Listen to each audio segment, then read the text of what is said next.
வணக்கம். தமிழ்நாட்டோட இன்றைய சமூக அரசியல் ஏன் கலாச்சார முகத்தை கூட வடிவமைச்சதுல திராவிட அரசியலுக்கு ஒரு பெரிய பங்கு இருக்கு. இன்னைக்கு நாம உங்ககிட்ட இருக்கிற ஆதாரங்களை வச்சு இந்த இயக்கம் எப்படி ஒரு அதிகாரம் அளித்தல் கருவியா மாறுச்சுன்னு கொஞ்சம் ஆழமா பார்க்கலாம். நம்ம நோக்கம் இதோட வேர்கள் என்ன, தாக்கம் எப்படி இருந்தது, இன்னைக்கு வரைக்கும் இது எப்படி மாறி வந்திருக்குன்னு புரிஞ்சுக்கிறது தான். அதாவது 20ஆம் நூற்றாண்டு ஆரம்பத்துல பெரியார் ஈவே ராமசாமியோட சுயமரியாதை இயக்கம் அது 1925ல வந்துச்சு. அதுதான் முதல் விதை.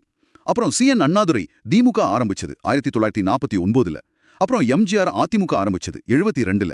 இதுக்கெல்லாம் அடிப்படை என்னன்னு பாத்தீங்கன்னா, ஜாதி ரீதியான ஏற்றத்தாழ்வு, ஒரு சமூகத்தோட ஆதிக்கம், சில சமயம் வட இந்திய கலாச்சார செல்வாக்கு, இதுக்கெல்லாம் எதிரான ஒரு குரலா இது உருவாச்சு. சமூக நீதி, அப்புறம் தமிழ் மொழி கலாச்சாரத்துக்கு முக்கியத்துவம், மாநில சுயாட்சி, பகுத்தறிவு, இதெல்லாம் தான் மையமா இருந்துச்சு. ஆமா, இதுல நீங்க கவனிச்சீங்கன்னா பெரியாரோட சமூக சீர்திருத்தமும் தமிழ் தேசிய உணர்வும் அண்ணாவோட திமுகவுல எப்படி ஒன்னு சேர்ந்துச்சுங்கிறது ரொம்ப முக்கியம்.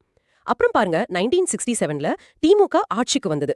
அது தமிழ்நாட்டு அரசியல்ல ஒரு பெரிய திருப்புமுனை. அது வரைக்கும் இருந்த காங்கிரஸ் ஆட்சிக்கு ஒரு முற்றுப்புள்ளி வச்சது. அதுக்கப்புறம் எம்ஜிஆரோட அதிமுக இந்த ஜனரஞ்சகமான நலத்திட்டங்களையும் திராவிட சித்தாந்தத்தோட சில விஷயங்களையும் கலந்து ஒரு புது பாணியை கொண்டு வந்தாங்க. அதுக்கு நல்ல மக்கள் ஆதரவும் கிடைச்சதுன்னு சில பதிவுகள் சொல்லுது. சரி, அப்போ இந்த சித்தாந்தங்கள் கட்சிகள் எல்லாம் தமிழ்நாட்டுல அதிகாரம் அளித்தலை எப்படி கொண்டு வந்தாங்க? சமூக ரீதியா என்ன தாக்கம்? முதல்ல ஜாதி சீர்திருத்தங்கள், குறிப்பா அந்த பிற்படுத்தப்பட்ட வகுப்பினருக்கான இடஒதுக்கீடு 69% வரைக்கும் இருக்கு இல்லையா?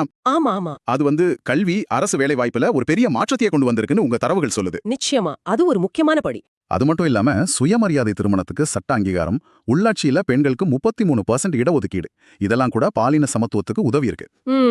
கல்வியில சொல்லணும்னா காமராஜர் கொண்டு வந்த மதிய உணவு திட்டம், அதை எம்ஜிஆர் இன்னும் விரிவுபடுத்தினாரு. ஆமா, சத்துணவு திட்டமா ஆக்கினாரு. அதனால பள்ளிக்கூடத்துல பிள்ளைங்க சேர்றது அதிகமாச்சு. எழுத்தறிவு விகிதமும் 80%க்கு மேல போச்சு 2011 கணக்குப்படி. உண்மைதான். பொருளாதார ரீதியா பாத்தீங்கன்னாலும் நிறைய நலத்திட்டங்கள் இருக்கு. இந்த மானிய விலையில அரிசி, மத்த பொருட்கள் கொடுக்கறது, விவசாயிகளுக்கு இலவச மின்சாரம், அப்புறம் மருத்துவ காப்பீட்டு திட்டங்கள், இதெல்லாம் வறுமையை குறைச்சு வாழ்க்கை தரத்தை கொஞ்சம் உயர்த்த உதவுச்சுன்னு நிறைய ஆதாரங்கள் காட்டுது. ஓஹோ. ஆனா வெறும் நலத்திட்டம் மட்டும் இல்ல, உள்கட்டமைப்பு, தொழில் வளர்ச்சியிலையும் கவனம் செலுத்தினாங்க.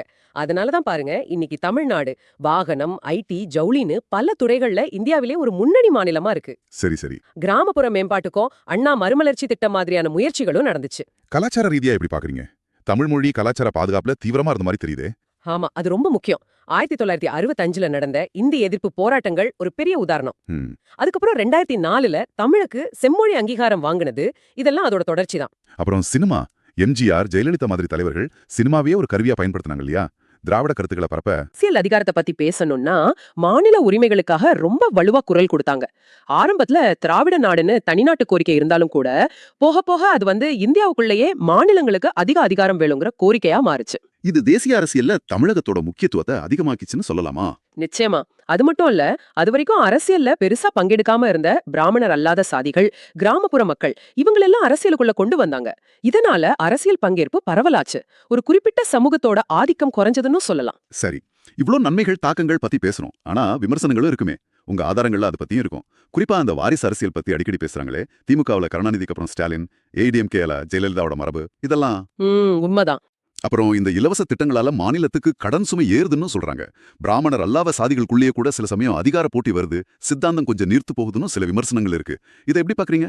ஆமா, நீங்க சொல்ற விமர்சனங்கள் எல்லாமே ஆதாரங்கள்ல சுட்டி காட்டப்படுது. அது உண்மைதான்.